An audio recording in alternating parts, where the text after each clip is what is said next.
songs are slow and sad. I don't know what's wrong with me.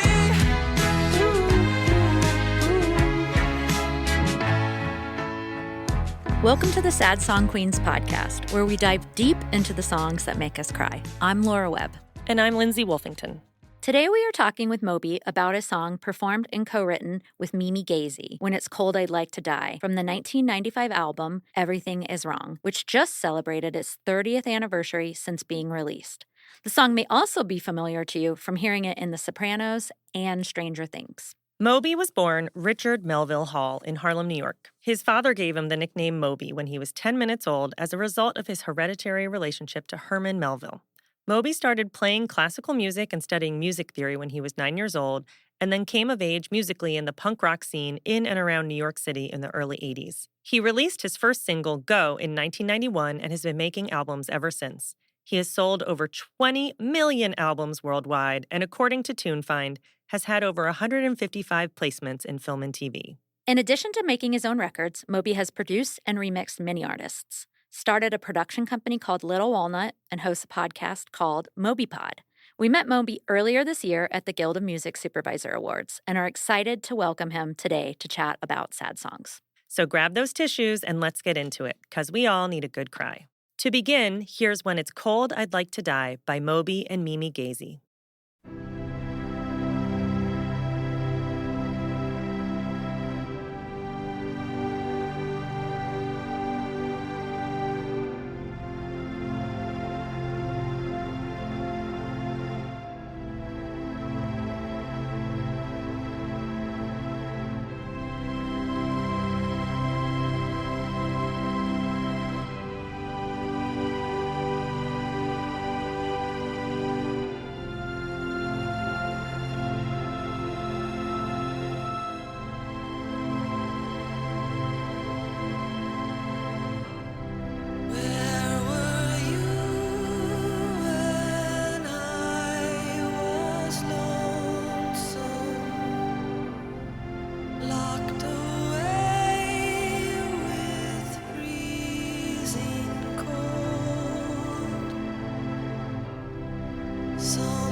Moby, welcome to the podcast. Thank you for having me. Yay. But so we usually begin the episode with kind of saying what we thought the song was about when we heard it, and then you can tell us where you were, what you were thinking, etc. Okay. Well, the only thing I have to qualify that Yeah. a little bit, that I didn't really write the lyrics. Okay. Oh, okay. Mimi did? Mimi Goese. Great. I was involved in the lyric writing, but we can get into that. Like, meaning Yeah.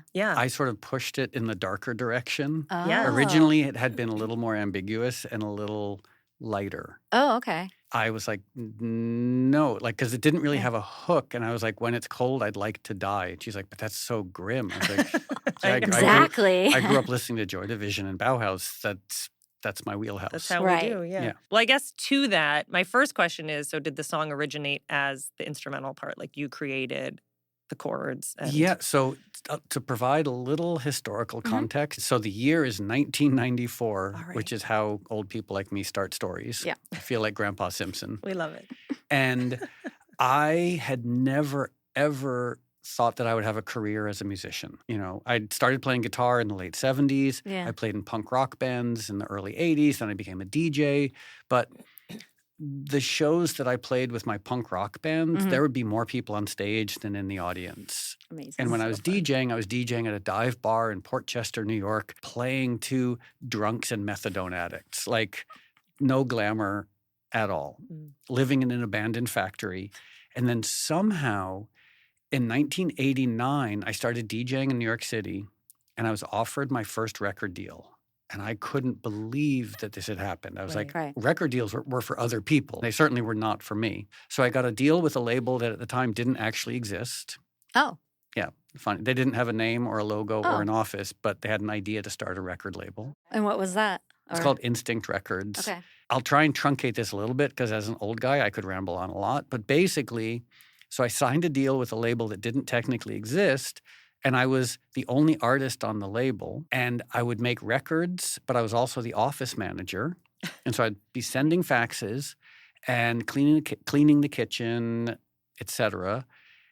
But I was also the only artist, so they would release singles under different names that was all me. Like the first album they put out was a compilation album with 5 different artists who were just me under different names. So what were all the names? Yeah. Is it out there? Can we find Yeah. it? Yeah, it's called Instinct Dance. Okay.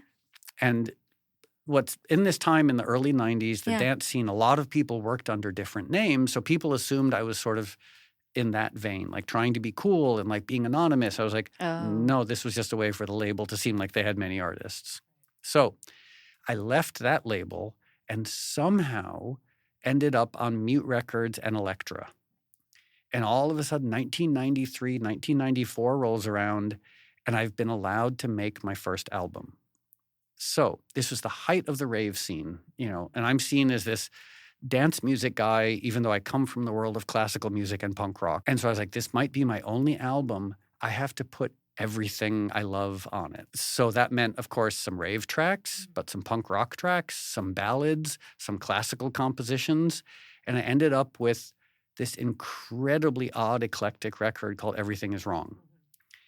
My managers at the time really did not like it. They wanted me to just make a dance record. And so this song, When It's Cold, I'd Like to Die, was one of the last ones added because I loved it, but no one I worked with, they were all like, but there are no drums. This is not a How dance can we track. dance to this? Yeah, Right. I was like, you don't understand. This is the end of the night. It's like- in the tradition of This Mortal Coil or Atmosphere by Joy Division or like, you know, a lot of the sort of quiet, pretty music I grew up with. Yeah. So we released it. I was working in a tiny little studio on Mott Street in this weird old building from the 19th century where I also slept on the floor. And the building, everybody rehearsed there. The Beastie Boys, Butthole Surfers, Helmet, Sonic cool. Youth. Oh So my it was like gosh. this Iggy Pop. I used to see him on the front step drinking coffee every day. But there were also a lot of old mafia people in the building. So it was a really interesting environment. So Mimi Goese had been in a band called Hugo Largo, and I loved them. When I was asked who I wanted to collaborate with on the record, I picked her, and luckily she was interested. Cool. So 1994, she comes over to my studio. I've sent her this instrumental going way, way back to the original question. Yeah. So it started with the instrumental. I sent it to her, and she wrote some sort of poetic but esoteric lyrics. And I just worked with her. Sounds presumptuous.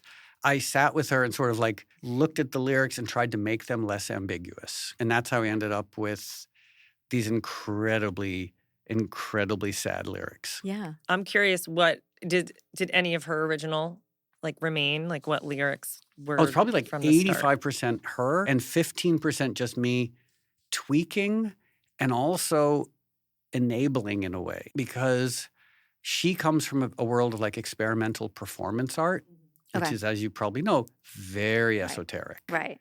And you never put your heart on your sleeve. You never make Got direct emotional statements. So I Okay. was almost, I would say, empowering or enabling her to be like, Right. okay, this can be a lot sadder than esoteric performance art. Right.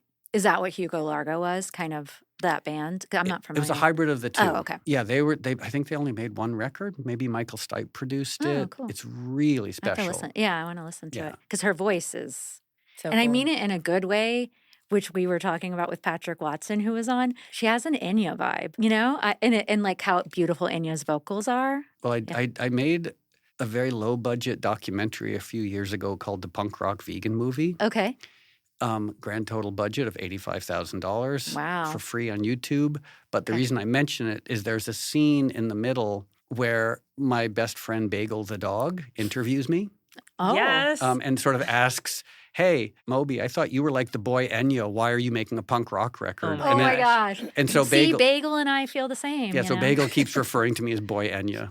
Amazing. God. I didn't even know that. See, And yeah. Enya was like huge at that time, right? Orinoco Or right Flow was like before. 91. Yeah, Yeah, like but right the befo- second yeah. album was around this time, wasn't it? Maybe it was Well, before. Orinoco Yeah. Flow, and I used to keep myself entertained, I would do these mashups. And I Oh, found really? Orinoco Flow, you could actually put a drum track underneath it. Oh, I believe that. Yeah. It's like sail away, Oh, that sail would be away. cool. So And the it's one of my din, my din, little din. dance That would be. mashups. Yeah. Oh, I like that. I would like that. That's so Okay, That's awesome. sorry funny. for rambling on so much. No, but I I guess love it. that's better No, than a that's amazing podcast to guest who hear. sits here and says nothing. Take us back to the chord part of it, like where you grew up listening to simple, emotional, classical music even. And did you set out to do something similar, or were you just like playing around and found the chord progression, or you were like, these string samples are awesome? Yeah, it should be self-evident, but I think for a lot of people it isn't. Like to me, the goal of music is emotion. Mm-hmm. And sometimes that errs on the side of schmaltz or it being maudlin. But when it's great, I'm not saying this is great, but like when music We is are. beautiful and poetic, that's music at its best. Right. Mm-hmm. And if I'm being a little bitchy, I take issue with musicians who won't make emotional music. Academia can go be academia. Snarky editorializing can be a Substack article. If your music should express emotion. I've always very unapologetically just loved when music aspires to be beautiful and achieves that. And Yeah. again, I'm not presumptuously saying my music does that, but that's the goal. We feel that way. Yeah. We feel, I mean, it just is so this like your heart is soaring. And like my theory on this song was, well, I just get like a visual of like swimming underwater. I mean, all the water lyrics too, but like there's like longing and regret and you're swimming in those feelings. And there's like this hopelessness of the situation, which could be metaphorical or you really are in this tough situation.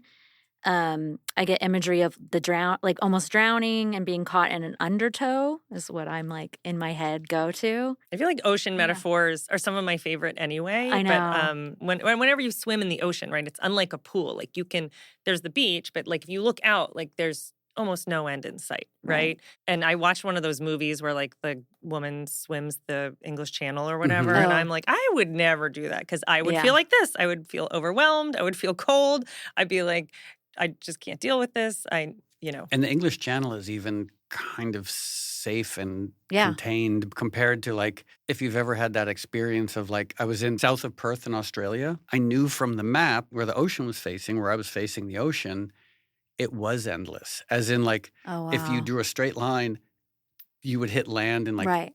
18,000 miles. Right. Yeah. Something And there's Yeah. just this sense of like how many people for the last 100,000 years have stood here Right.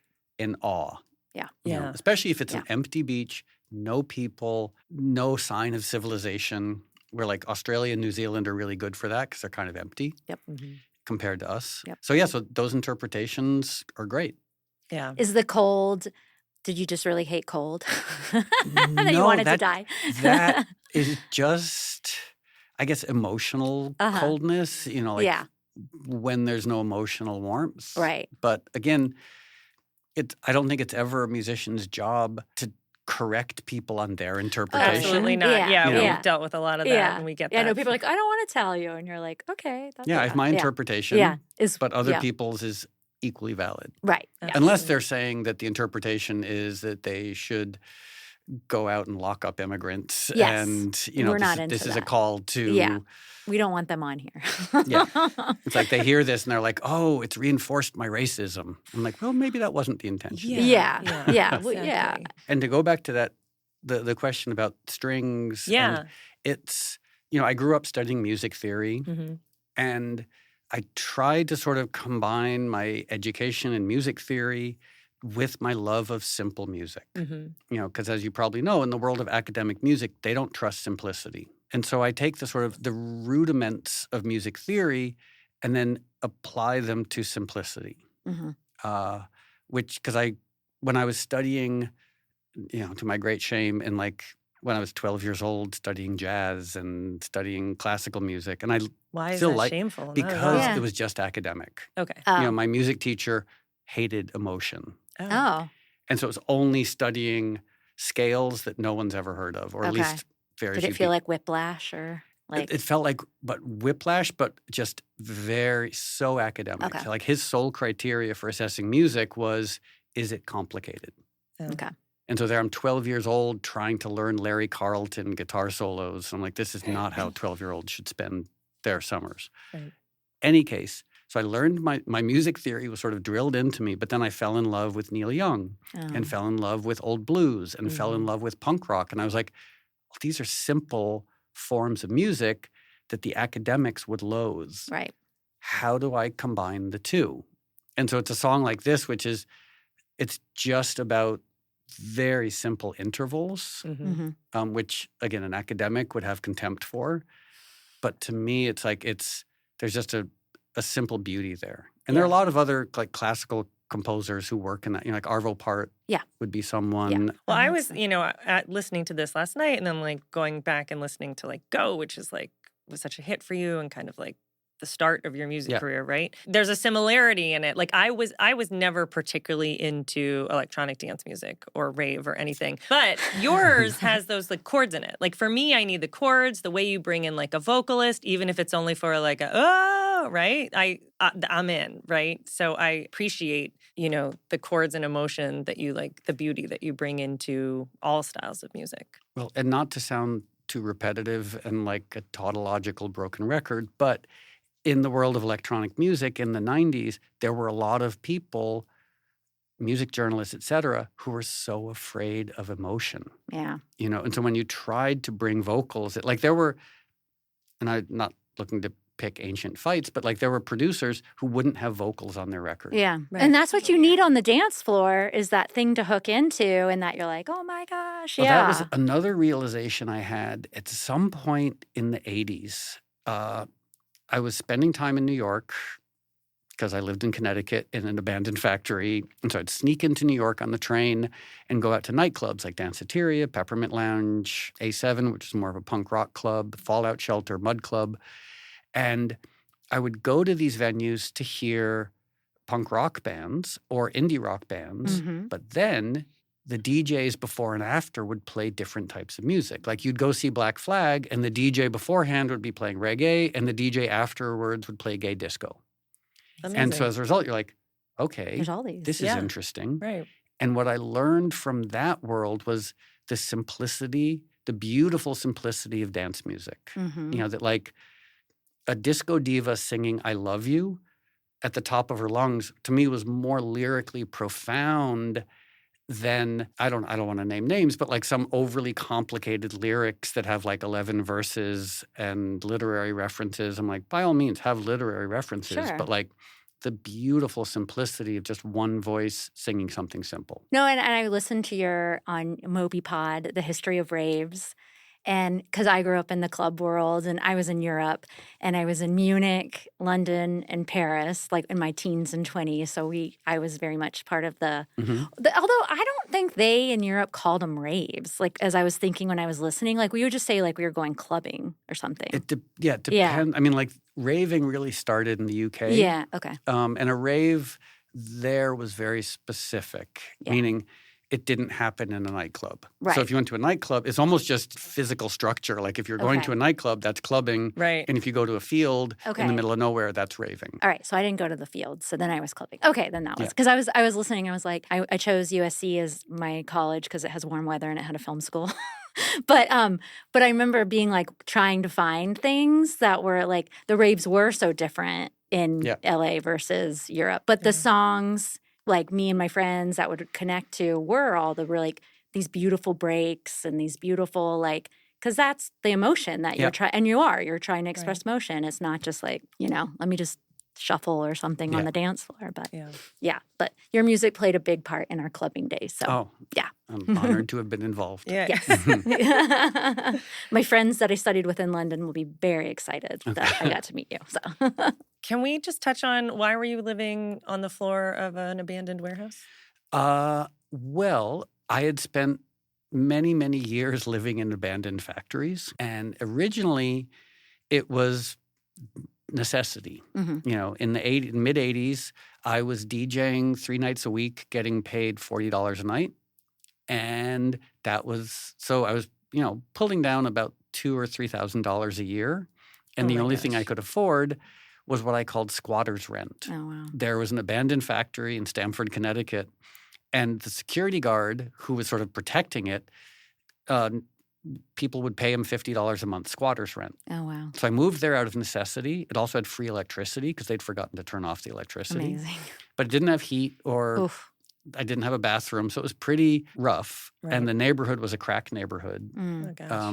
While I lived there, I think, even though it was an abandoned factory, 3 people got murdered in the building. So my God. But I remember my cousin, who at the time was probably 6, came to visit. And he walked into the factory and he said, "I hate it here." And he started crying. Oh, no. But he was like, when I'm cold, I'd like to die.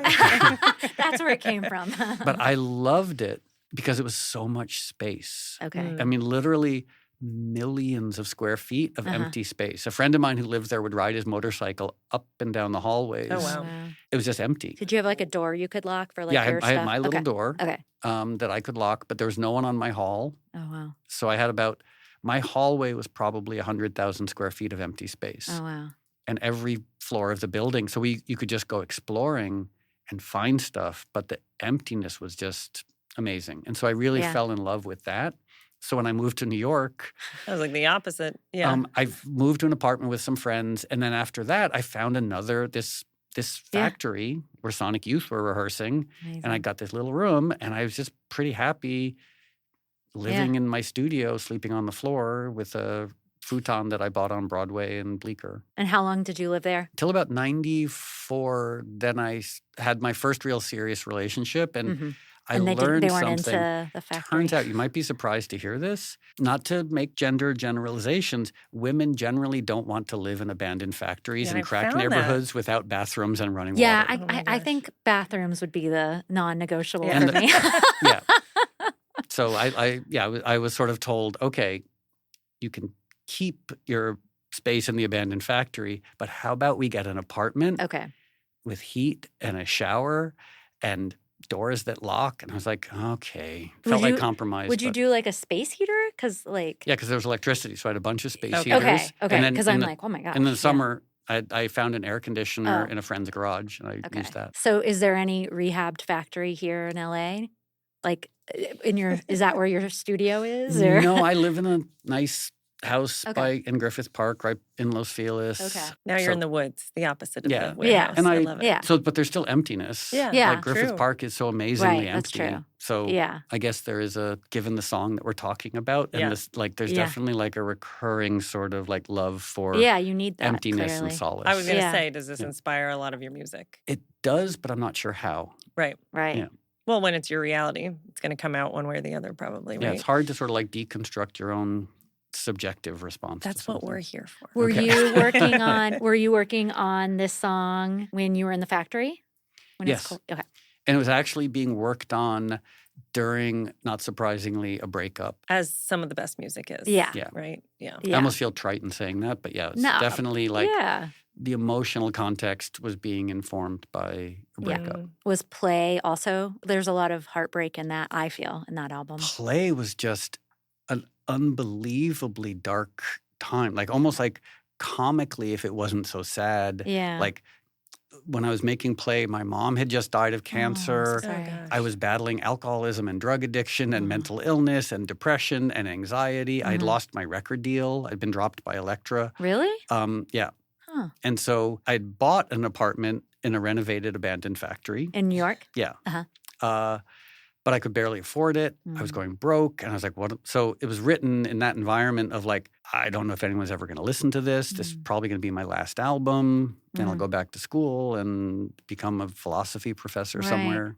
Was Right. it therapeutic? Like, did it help you get through that sadness with your mom? And then also, did it, I don't know, with your drug addiction? Yeah. I mean, it seems like that is the subtext also of your guys' podcast is like, what is the utility of sad music? Yeah. You know, because if you tried to explain it to a robot, they wouldn't. Well, who knows? Maybe a sophisticated not. robot would. Next but like, year, this podcast put on by ChatGPT. But that the irony or the paradox of sad songs is like people don't want to feel sad, but yet nothing's better than indulging yourself in a sad song. Yeah. And it's the same thing for musicians writing. Yeah, I was gonna say, sad creating songs. it. Is like that. It's the beauty of sadness rather than the uncontrollable aspect of sadness. Right. That's a great Yeah. way of putting it. I love that. I like that. During making that, you were probably just trying to help yourself, right? Do you feel like you were like, I'm making this for me. Like if no one hears it, at least I made it kind of thing? Like just Yeah. and I feel like the common theme when we have been doing this and talking with everyone is that that's the stuff we respond to.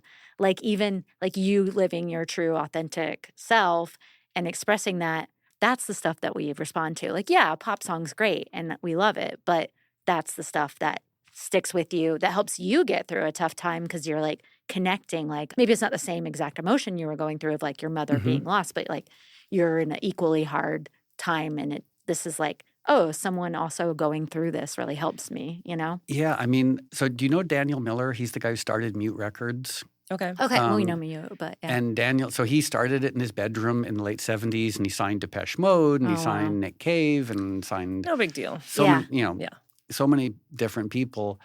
But he came from this weird, obscure music world, like underground electronic music in the 70s. And so many people he worked with ended up being successful. And he and I were having a conversation once, because I'm still on mute, sort of. We were talking about just what you brought up, which is authenticity versus we'll call it like inauthenticity. Sure. And inauthenticity, there are people who are really good at it. Yeah. You know, they're great pop producers. They're Right. great producers, great songwriters who can be completely inauthentic and have a lot of success with it.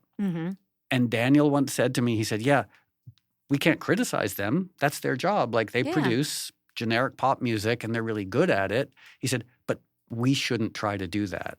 Right. You got to do you. And to my great shame, there was a period in the early 2000s when I was trying to write more accessible pop music. Right. I had about 2 years of like thinking, oh, I like this career. I want to try and do something that's actually Sure. commercially successful. Right.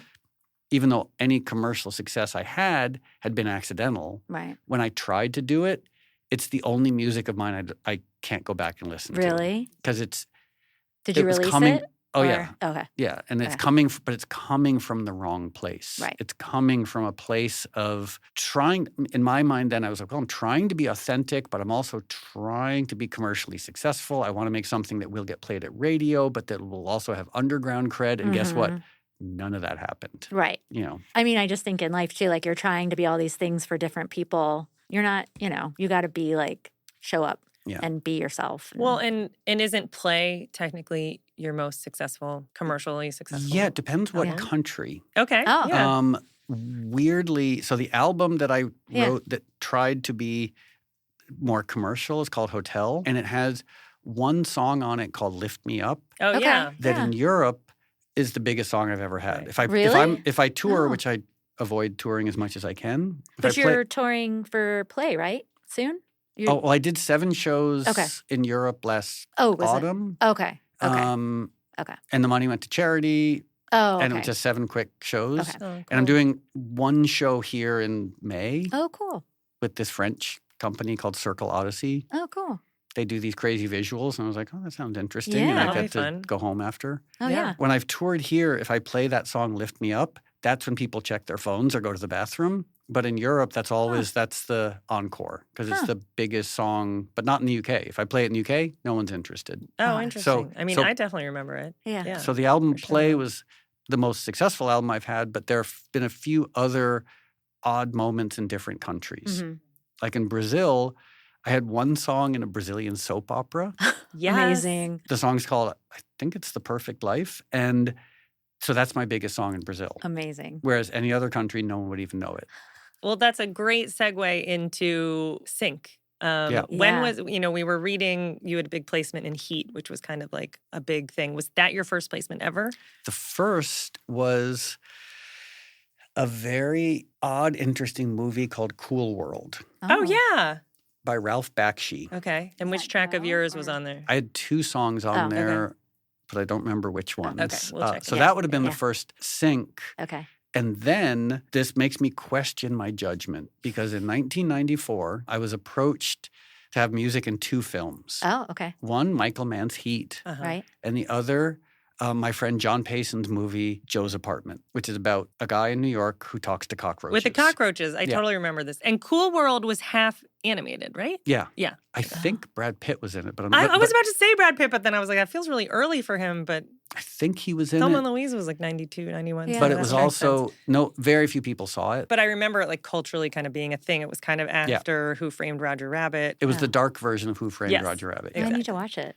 I've never watched sounds it. good. I just remember Oh. it being a thing. I don't remember it at Yeah. all. Yeah. I remember Curious. meeting Ralph Bakshi and being in awe because he had made Fritz the Cat. Like he was this counter. My mom had revered him. Oh. Oh. So 1994, they're making Joe's Apartment with talking cockroaches. Yes. Amazing. And then Heat with Al Pacino and Yeah. Robert De Niro made by Michael Mann. And I was sent the scripts. And in my stupidity, I thought Joe's Apartment was a better script. Well, because Oh. you related from living with probably Yeah. cockroaches in your factories. And and simply it just was more expositional. Okay. And I'd never read a script before, so I Oh. understood it. Whereas if you think of Heat, Right. like how do you write Right. a 6-minute bank shootout script? No, and it's the Right. performances. It's the right. Yeah. How do you write like the whole ending sequence where my song God Moving Over the Face of the Water is played? How do you script that? Right. Like it's basically one line of like Al Pacino and Robert De Niro chase each other around LAX, Right. tragedy ensues. Yeah. Yeah. It's a 5-minute scene. Right. You're like, There's no okay. dialogue except for one line at the very end. Right. Like, so I was more excited for Joe's Apartment than Heat. And Joe's Apartment is an adorable little movie. But then Sure. I saw Heat and I was like, oh my God, this is a masterpiece. I clearly don't know how to judge. But you said yes to both? Yeah. So it's Okay. good you said Yeah. yes to both. Right. Like, And then I had one of the more terrifying experiences of my life with Michael Mann, oh. who were still friends. Basically, my manager said, okay, Michael really wants to use 2 of your songs in Heat, but he wants to talk to you. And I was like, oh my God, I'm terrified because he's a real director and I'm Yeah. living in an abandoned factory. What do I know? The phone rings. I pick it up and I say hello. And for 40 minutes, Michael Mann tells me the entire story of Heat and hangs up the phone. Wow. The only thing I said on the call was hello. This is after you'd read the script or Yeah. before? Oh. So he's just re-summarizing it for you. Okay. Yeah. And Oh. telling me all the classical overtone, like the 40-minute masterclass on what Heat was about. Amazing. But he just told this to me and then hung up the phone. So you're like, what? I was Did I like, what- say yeah, something did- wrong? what- Oh, wait, what no, I didn't say just anything. happened? yeah, you're Yeah. like, okay. He's like, I just really want to sell you on it. Did you ever Yeah. speak again? Oh yeah, then because I've done music adjacent for a bunch of for Ali, Okay. Oh, cool. for the Insider, for Miami Vice, Fun. so I've had All right. yeah, and one year to say thank you, he sent me a huge giant, I think it was a turkey for like Christmas or something. Just before or after you were vegan? I've been vegan for 37 For- years. okay, yeah. So I'm like, It's like I'm my like, manager alive called me up and he's turkey? like, Michael Mann just sent you an amazing Christmas gift if you're not a vegan. I know. 40-pound frozen turkey. I was You're like, like, maybe you food can kitchen. Yeah. Yeah. maybe find a better home for it. Yeah. What was the response after being in that movie? Yeah. Because Well, you had career success by then. Yeah, I'd had a couple sort of, especially like European hit singles. This album, Everything Is Wrong, was Spin's album of the year. That's right. So sorry if that sounds self-aggrandizing. No, I was going to bring it up. So I had end of 1995. That was when Everything Is Wrong came out. Things were great. Like I had done Lollapalooza. I had toured with the Chili Peppers and the Flaming Lips. So I'd had cool. these songs, these songs in Heat. I had album of the year. Amazing. And then everything went completely wrong, where drinking too much, doing too many drugs, my mom got cancer, et cetera, et cetera, et cetera. And so the next 3 years were quite dark. The only thing that happened then was someone at MGM United Artists asked me to do a new version of the James Bond theme for the movie Tomorrow Never Dies. And I almost wanted to say to him, it's like, you do know I'm not cool anymore. Like, he had heard Everything Is Wrong. Right. And he loved it and thought I was still like that. And because after that, I'd made an album called Animal Rights, which is this dark industrial punk rock record. And luckily, he hadn't – the guy at MGM hadn't heard that. Right.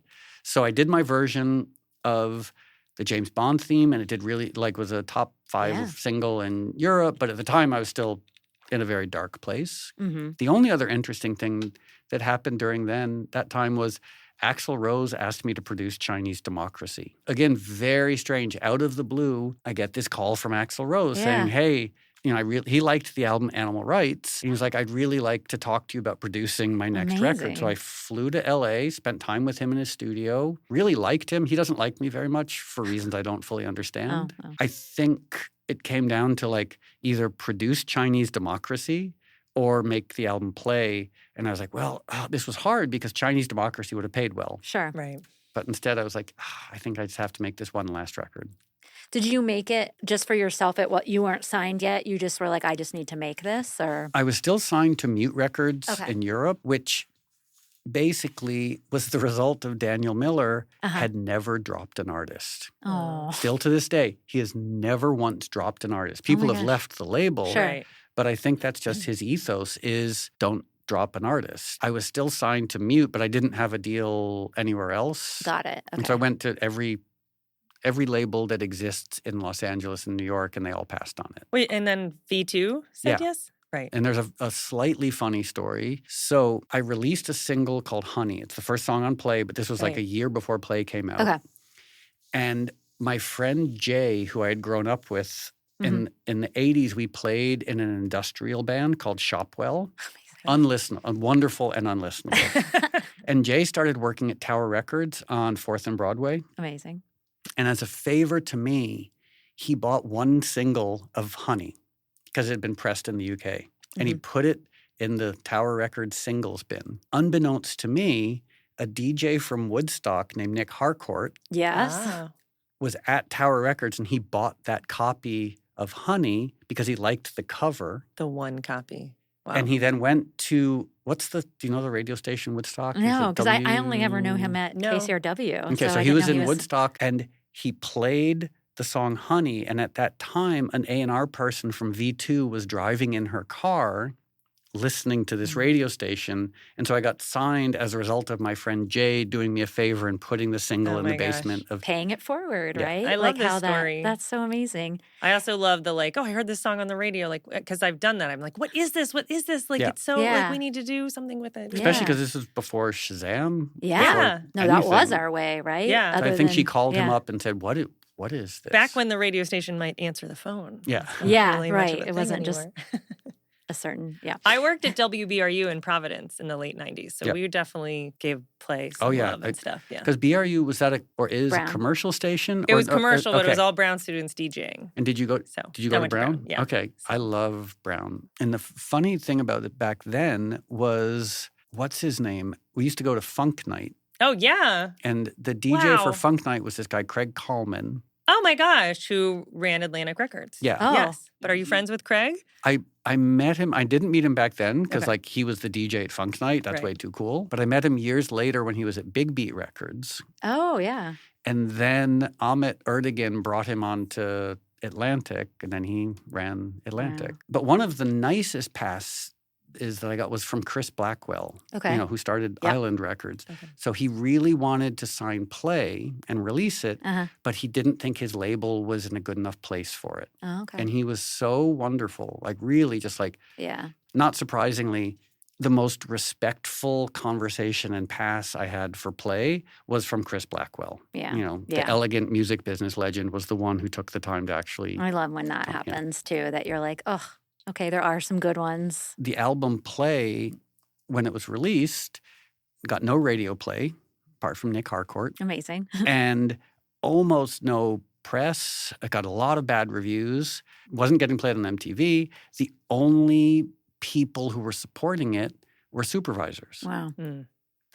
It's The made for, that whole Yeah, it's album. so I was just cinematic. re-listening. I'm like, oh, But- everything. And I was talking to someone whose name I don't remember, and he explained something to me which I hadn't been aware of. He said, yeah, well, one of the reasons we licensed that album so much is because you kept saying yes. Oh. He's like, he basically knew that if they wanted to license my music, it wasn't going to be a complicated process. yeah, and that Right. does factor for us. Yeah, like, for sure. Sure. I'd yeah. sort of forgotten. I was like, oh, I Yeah. thought it's just 100% creativity. And I was like, oh, that's right. If you have to license something in the next 3 days, you want to go to the people who are going to Yeah. approve something in the next 3 days. Yeah. And in that time, there were still a lot of artists being Yeah. cautious or unsure about licensing. Like, is this selling Yeah. out? You know, Mhm. Yeah, I think we both have seen the shift of like, before I felt like the film and TV department at labels were kind of like, oh, we'll throw you a bone. And that's when we had bigger budgets. Like the first film Right. I ever was a coordinator on had like a $2 million music budget. Never seen that since. And then I just remember I worked on The Hills and it was like, wait, do you all sit in meetings and talk about how to get your songs in film and TV? Like it just hadn't dawned on me because I felt like we were like, hey, we're the redheaded Yeah. stepchild over here. Yeah. And they're like, oh, yeah. And I even remember that shift because I just felt like we were kind of And even doing our like thing. films were cool, but TV, like, not Yeah. so sure. Yeah. It's like small is funny. potatoes. But Yeah. Yeah. And now almost every musician in the world will bend over backwards Yeah. to get 1 second of their song in anything. Right. Yeah. I mean, I'll occasionally say no to something because it's just like Yeah. it's No, and you either should. Yeah. if you promoting need right-wing to. politics or it's promoting, I would, Yeah. as a vegan, I probably wouldn't license a song to Arby's. Yeah. Right. When we chatted at the Guild Awards, what got us into this topic a little bit was you mentioned that last year in 2024, your favorite movies were Wicked and The Wild Robot and their message Yeah. of positivity. Can you talk a little bit about that? I mean, I grew up watching unbelievably dark films and depressing films. Yeah. But that was when the world was a little more optimistic. Mhm. And now as the world is dealing with like apocalypses on multiple fronts, I can't imagine I'm the only person who wants entertainment to sort of be a refuge from that. Right. I don't want saccharine stuff. Yeah. But at the same time, like a lot of the movies that have been sort of critically lauded over the last few years, I'm like, I don't want to leave the theater more depressed than when I went in. Yeah.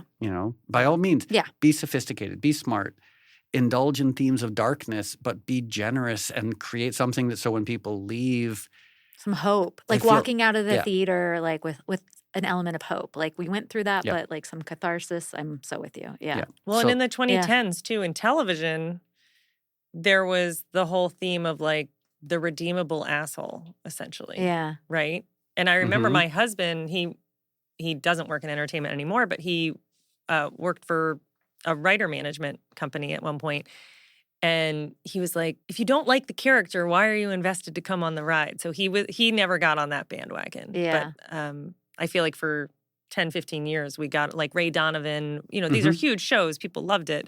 But they were like the flawed villain hero. I just saw an article, and I don't remember where because, everything comes at you fast, but that maybe the current situation that we're in is because of all the flawed heroes. Oh, that's an interesting take. Yeah, I'll try to find it. And that is very interesting because, Like glorifying it. Yeah, I mean, Yeah. people watch Breaking Bad and they're like, oh, maybe these sociopaths are not so bad after all. Maybe, they watch Succession. They're like, oh, I guess successful people have to be mentally ill and psychopathic. Right. And that we've normalized it. I also have an odd little TV and film production company Called Little Walnut. called Little Walnut.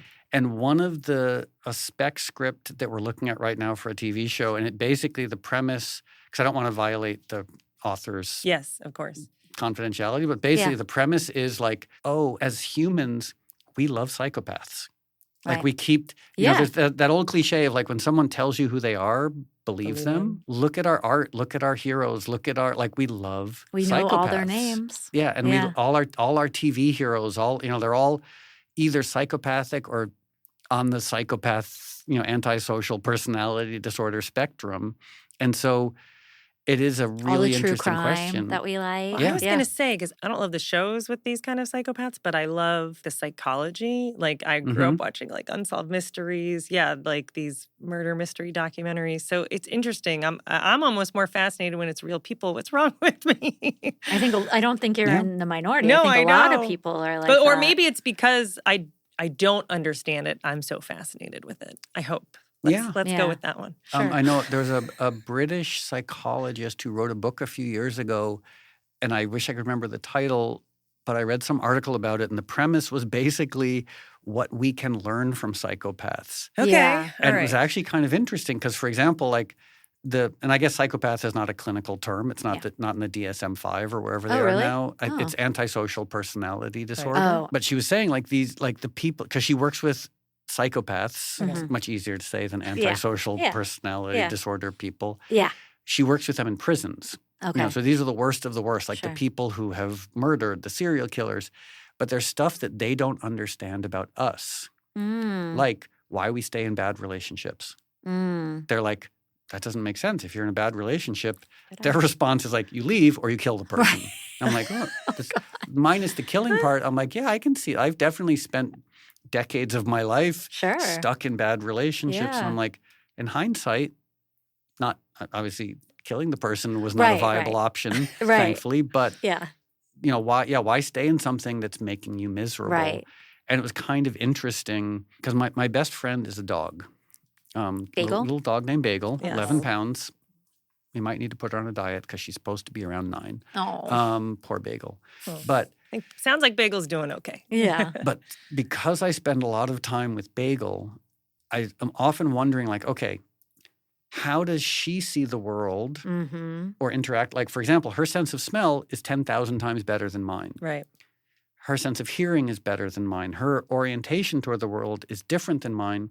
But I assume she looks at me assuming that I can smell everything she's smelling. Probably, And I can hear everything she's hearing. And so it's that question, like when you take two humans and put them in a room, they're probably working under the assumption that they're each having the same experience. Right. Yeah. And I think, so for example, I look at psychopaths and I'm like, why do they think this is a good idea? Yeah. Like, what about this? To me, it just doesn't make sense. But they probably look at us and they're like, well, what we're doing makes sense and what you're doing doesn't make sense. So it's, but until you hear them or you see the fruits of their terrible actions, like you would never know that they're having that radically different experience of the world. Well, that's like the lesson everyone can learn, needs to learn, is everybody's a different lens on the situation, right? Everyone is viewing the world in a different way. And the more you talk about it, the more you can realize that and then not get so mad or frustrated about differences, right? Right. Yeah, so tell us about some of your favorite sad songs. Okay, because we had this conversation backstage at Yes, I remember one the Will song. Turn. Yes. And I was thinking, and growing up, I always thought that the saddest song was I Can See Clearly Now by, is that Johnny Nash? Johnny Nash, yeah. And the reason being is because it's trying so hard to be happy. It's a wonderful song. It's a beautiful song, but it was almost it's one thing we talked about earlier. It's like if you're sad and you write a sad song or listen to a sad song, you almost are coming from a position of strength because you have the strength to indulge in the sadness. But if you're truly, truly despairing, that's when you write something like I Can See Clearly Now. Because you're like, I always had this vision of like a songwriter who's just barely holding on by a thread. Mm-hmm. And if they'd written a sad song, that would have been the end of things. Right. But instead they write I Can See Clearly Now to try and talk themselves out of the sadness. Then when we chatted Yeah. with Luke Sital Singh, his thing was like writing sad songs. And then when he went through some really deep personal loss, he was like, I gotta keep it hopeful. You know, even if the Yeah. lyrics are like, I need there to be some joy and positivity Yeah. in the music. So that Yep. would Yeah. connect with what you're saying. After that conversation and knowing I was coming here, I was Yeah. just Yeah. thinking about it. And I was like, Yeah. because I'd also mentioned Johnny Cash's version of Trent's song Hurt. Oh, I mean, yeah. And it's not You feel it all. like Trent's version is okay. I Yeah. like Nine Inch Nails. It's fine. Yeah. It never stood out to me really. But Johnny Cash's version is just devastating. Devastating. And then the other obvious one I thought of is pretty much the entire second side of Joy Division's album Closer. Yes. Contextualized with the fact that he killed himself Yeah. after he wrote it. But there's Yeah. some lyrics there that are just Ugh. so it's like Sylvia Plath style, honest and bleak. Right.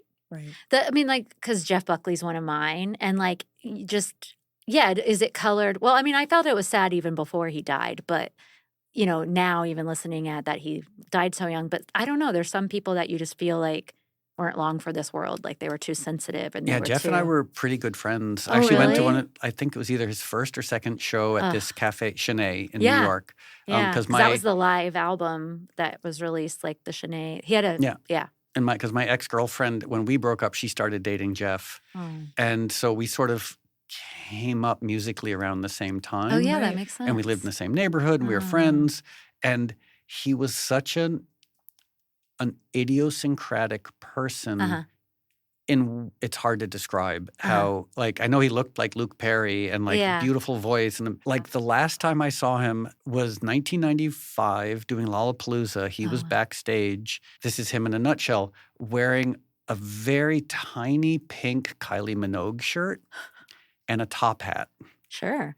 It was the middle of July. And it's 1,000,000 degrees. I was like, what are you like? He's just so genuinely sweet and odd. Oh. Right. And quirky. Genuinely odd. Like to the point where you're like, and also I resented him because he had beautiful hair and every woman in the East Village in the early 90s He was very handsome. wanted to yes. date him or did Yeah, date him. yeah, And I was like, I wish I had. And the ex-girlfriend. I mean, come on. Yeah. No, that was fine. Like I was happy for Was that them. the one who wanted plumbing as a... No, weirdly, How dare we she. dated when I was living in the abandoned factory. Okay. She didn't want to stay over, Uh-huh. but Yeah. she kind of maybe appreciated that I lived in an abandoned. I would shower at her house. Yeah. Right. Got it. Yeah. That's really cool. I've never talked to anybody who Knew Jeff him. Buckley. Yeah. And he was great. So kind of like that album is so revered and Yeah. also but like kind of shrouded in mystery because Yeah. he wasn't even around for its success, right? Oh, he Bit of it. a bit of it. Okay. But a friend of mine was working on a documentary about him, and I said, "You do know he was really weird, delightful and sweet, but Yeah. like definitely not what people would have imagined. Right. You know, like Okay. when you think of Jeff Yeah. Buckley, you don't think of him backstage at Lollapalooza with Perry No. Farrell wearing a like Yeah. super tight women's pink. Is that what he went on stage in? No, I don't Or think no? so. Okay. All right. Because But, I'm like, like, yeah, I feel like He was just would've- wonderfully weird. I One like time we that. were doing a new music seminar panel together, and he went off on a sort of soliloquy that literally made no sense. And when he was done, everyone in the audience, including Yeah. managers, were like, Okay. "We What just don't, happened? we don't know what those were words. But we don't know what he just said." That's Oh my amazing. God. Yeah. Were you just sitting there like, Yeah, it was like actually like genuinely odd. And genuinely or like drug induced? Genuinely. Okay. Like yeah. I really liked him, but what a fantastic oddball. Oh, yeah, too That's soon. cool. That was Yeah. too soon. Let's go back to Johnny Cash Yeah. for a second, right? Like it's the history in his voice that makes it so Yeah. heartbreaking, don't you think? Oh boy. Yeah. I mean, yeah. because when Trent sang it, the lyrics never really resonated with me. It Mhm. seemed it's because I know Trent's been through some dark stuff. Yeah. But when someone is young and healthy and successful, you can't take their despair too seriously. Maybe we should, Right. because lots of young and healthy, successful people Right. We never know what's going on behind. Right. go Yeah. through very dark stuff. But Yeah. like, I was like, hey, you're Trent Reznor. You're selling out 20,000 capacity venues. Like, Mhm. sure, I know you're going through dark stuff, but we're also friendly, and I know that, you're doing okay. You're okay. Mhm. Whereas that Johnny Cash stuff, like, yeah, it's just like that voice of experience. Mm-hmm. Well, and I also think for her, for the Johnny Cash version, like the acoustic performance kind of laid it bare, Yeah. right? Like whereas there's like the Trent version, there's kind of like this mystery and like kind of like It's produced. Yeah. production Yeah. in it, but it gives this almost like eerie quality rather than like guitar and vocal. You're just like you're hurt, and Yeah. that's pain. And Yeah. those are some of the coolest covers when you completely turn it on its head. Just to finish up, you're releasing a film this year? Yeah. So we, as I mentioned, we started this. My friend Lindsay Hicks and I, Lindsay's Bagel's mom. And Good your first- She and your- spells her name good first correctly. name. I appreciate and you. your podcast host. Your Yeah, and co-host. my podcast co-host and my best friend. Oh. So she runs the production company, and we're with Verve, and we're working on a ton of different things. Okay. So many interesting films. Like we're doing Really? a lot of film financing. Oh, Mhm. cool. But then a movie that I wrote, we shot last summer. It's called Tessie. Okay. The name, and it's an acronym. And it'll only make sense if anyone watches the movie, Okay. assuming it ever gets filmed and finished. Yeah. And so right now, to sound like a cliched middle-aged Angelino producer person, we're in post. Yeah. Um, Oh, we know all about that. And it- You're so in the biz now. Yeah. But it's so much fun, especially like getting involved in the world of especially like indie film production when the world of indie film production is kind of dying. Like it's Mhm. sort of, it's the Mhm. equivalent of like starting a record company in 2008. Right. Or we were told starting a podcast right now. Yeah. Which we did. We launched on Yeah. the day of the fires. So, like we started ours at a time when everyone's like, oh, podcasts are dying. I'm like, even more reason to jump in. Yeah. Why not? Like Yeah. if you do it for the right reasons. Right. Right. So yeah, so the movie is it's like a tragic romance set in the LA animal rights scene. Oh. So it's a romance, but it's very music driven, but I also am working under the hopeful assumption we'll finish it at some point. Are you going to score it all?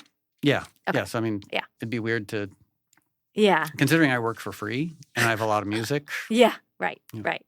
Do you want to do more scoring, you think, in general for Well, other projects? Or So I love licensing music to things. Mhm. It's so much fun. Not Yeah. just saying that to be sycophantic, but like No, it's one of the greatest things when you hear your music up against picture, Mhm. whether it's in the theater or on a TV screen or on your phone. Like it's just the fact that, and I've licensed a lot of music, but the fact that there are like what, 1 trillion songs in the world, Right. that someone would even take the time to listen to one of my Right. songs.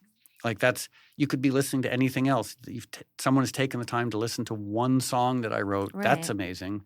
But when that one song ends up in a film or a TV show and it's recontextualized, and almost always it's done really well. Mhm. I guess a year or two ago, this song, When It's Cold I'd Like to Die, Yeah. was in the season finale of Stranger Oh, Things. yeah. I know. Yeah. Well, we meant to ask you about that, which And is that was huge. because I wasn't expecting it. Yeah. I think that the Duffer Brothers used to go to a restaurant I used to own in Silver Lake Oh, called Little Pine. Yeah. Nice. And so I have a feeling that's why they put it in, but I don't know. Oh, because it was in season 1. Season 1 and then it again. reprised. Okay. And I sort of knew it was going to be in, but I Yeah. assumed it was going to be, Background. yeah, Yeah. 5 seconds, 10 seconds, people talking over it. I wasn't expecting 4 minutes. This isn't a Cinematic. talk-over song. This is No. a montage song. Yeah. And I found myself getting very emotional when it was Yeah. happening. I was like, those moments in licensing music, it's very special. Yeah. You know, And you probably got, I mean, I would think also like the youth, a new audience, exposed you to a whole new audience. well, probably. Lindsay Hicks, my little walnut partner, she told me, and I looked at a couple of them, but I felt a little weird. It TikToks. was like, yeah, there are these young girls listening to the song and crying. It was just a Aw. phenomenon for about a week of like Right. Oh, 14-year-old girls looking at, just like crying into their cameras, listening to When It's Cold, I'd Like to Die. And I was like, you know, as a 59-year-old, I don't really think I should be looking at 14-year-olds on TikTok. So Yeah. when that happened, did you see a huge spike in streams and Well, all that? And the strange thing is, every now and then I look at Spotify to Yeah. see like Yeah. what the numbers are. I'm sorry Yeah. if that sounds crass, but I'm like, hey, No. take a look. No. I would. And Data. sometimes I can figure it out. Like the end of last year, I had 3 really successful remixes that I didn't do. Okay. Oh, really? it's one of the nice things about being an older dance guy is Yeah. like all these young kids, I sound like Grandpa Simpson, but all these people We feel it remix too. my music and I don't do anything. I just sort of sit back and Yeah. these songs come out. Like there was a time in November I had 3 #1 dance hits back to Amazing. back Awesome. that I didn't do anything on. Who did them? The first was this guy, Chris Stussy, Oh, okay. DJ in the Netherlands. Okay. Second was this woman, Miss Monique, who's from the Ukraine. Okay. And the third was Armin van Buren, who's probably the biggest DJ in the world. Right. Yeah. So as a result of these remixes, streaming numbers went up like crazy. Oh, amazing. And I almost felt guilty because I was like, I wrote the original songs, but I Yeah. didn't do anything. Like, But those are your elements they're using. Yeah, they're So- your IP. but it's so it is a fascinating aspect to this Yeah. digital landscape. Is like stuff goes out there. Like you release a song like When It's Cold, I'd Like to Die. 30 years in ago. 1995, Yeah. your managers don't like it. Your managers don't understand it. But you release it anyway. Fast forward 30 years. Yeah. And it ends up being in the most popular TV show On in the planet, the I world. think, yeah. And 14-year-olds are crying to it on social media. Like, That was the original plan when you wrote Yeah, it, right? wasn't it? In your Back to the factory, you were beginning. like, in 30 years. there'll be this Yeah. thing called This social TikTok. media. Yes. Yeah. Oh Yeah. my gosh. Yeah. Oh my gosh. We barely had the internet, it felt like, in 1995. No, I don't right? think so. I Yeah. remember working with someone to build a website in 1995 because the World Wide Web had just been invented. Yeah. The internet had existed, but the www Oh, yeah. was brand new. Well, we appreciate that you appreciate, because I've talked to some artists who are like, that's so weird. I wrote this song about this and it's up against a scene about that. Like, it's weird. I mean, Yeah. they liked it, but at the same, they had this like weird sensation because they It's not never what they- imagined it Right. being I feel put like to like they a need to get teen out more. TV show or something. Yeah. Yeah, they need to get out more. You're like, it's all Because good things. also, I mean, it's just the nature of putting anything out into the world. It's like you can't control, especially now, how Yeah. people are going to experience Oh my it. God. These are Right. like words from my mouth. Sometimes when we do find a place for a song and then the artist doesn't necessarily want to release it or like it Yeah. wasn't ready yet. And I'm like, we're telling you it's amazing and it's ready. Like, Yeah. let the world have it. Yeah. or like overthinking it or, Yeah. Like, especially Yeah. putting anything out into the world, the simple act of Yeah. publishing, whether it's on social media, whether it's a podcast, whether it's a book, whatever, you put it out into the world, it's no longer yours. You can't Yeah. control it. You can't really. And the more you try to control it, the more you're going to drive yourself crazy. probably, yeah. Yeah. That makes sense. That's a good place to end. I know. That Okay. was great. All right. Yeah. Thanks so much I for know. being Thank here. You, Moby. My pleasure. Thank you for joining us today on Sad Song Queens, because you always need a good cry. We will link these songs in our show page as well as our Spotify playlist. Huge thanks to Mimi Goese and Moby, our friends at Greater Goods, Main Road Management, and BMG. Special production thanks to Rob Seals and the Songwriting School of Los Angeles for letting us record live in their studio, Wyatt Rouse, Miles Bergsma, and our producer, Emily Cartham. Our theme song is All My Favorite Songs by Weezer, and our outro music is by Wyatt Rouse.